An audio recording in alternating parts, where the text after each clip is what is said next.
Kalau Bapak bikin lembaga sertifikasi, diduitin lagi nanti Pak. Yakin saya. Dan nggak akan jadi jalan keluar. Itu cuman di atas kertas nanti sertifikasinya.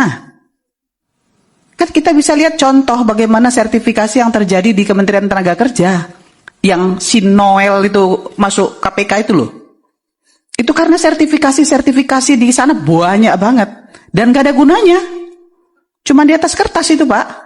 Makanya tadi saya di depan bilang, ya, untuk melakukan kontrol itu, Kementerian Kesehatan dan turunannya di bawah itu adalah dinas-dinas kesehatan. Jadi setiap SPPG yang mau kontrak kerja, dia harus lulus dulu nih yang 2 tadi, ya. Yang akan memverifikasi itu adalah dinas kesehatan dan BP POM di daerah. Jadi ada 2 institusi di situ.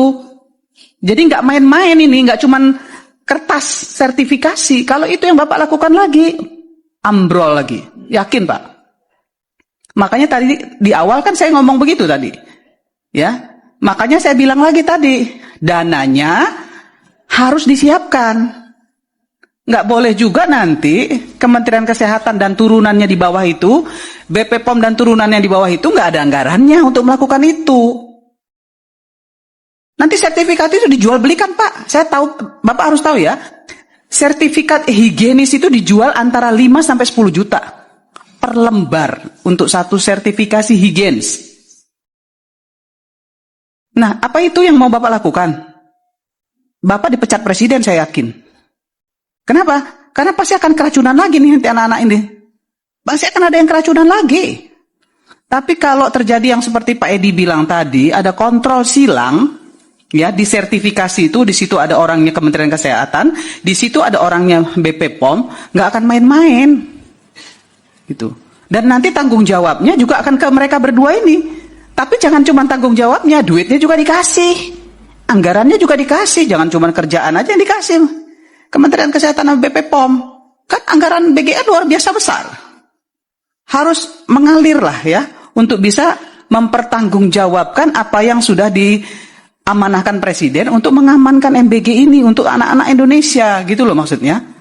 Jadi tadi saya sepakat dengan yang Edi sampaikan, jadi harus ada kontrol silang. Kalau BGN lagi yang bikin, ya jeruk makan jeruk. Kata Bapak bagus, ya, tapi akhirnya nggak jadi bagus. Ya. Mohon maaf Pak, jangan tunggu sebentar Pak, biar diselesaikan dulu. Saya mau ngomong dulu, Bapak nggak usah menjelaskan. Menurut saya, apa yang kami sampaikan ini adalah masukan dan ditindaklanjuti saja. Nggak usah defensif. Gitu. Ya, nggak usah defensif, menjawab kemudian menjelaskan, nggak perlu. Kami perlu Bapak menjalankan apa yang kami usulkan untuk kebaikan BGN. Saya kira itu saja. Mohon maaf nih, mungkin yang lain juga harus jemput bola, BKKBN, BP POM, Kementerian Kesehatan. Yang penting Pak, anggarannya harus betul-betul disiapin juga buat mereka Pak. Ya, karena yang namanya daerah, yang namanya otonomi daerah nggak punya anggaran Pak. Ya, terima kasih Pak. Ya.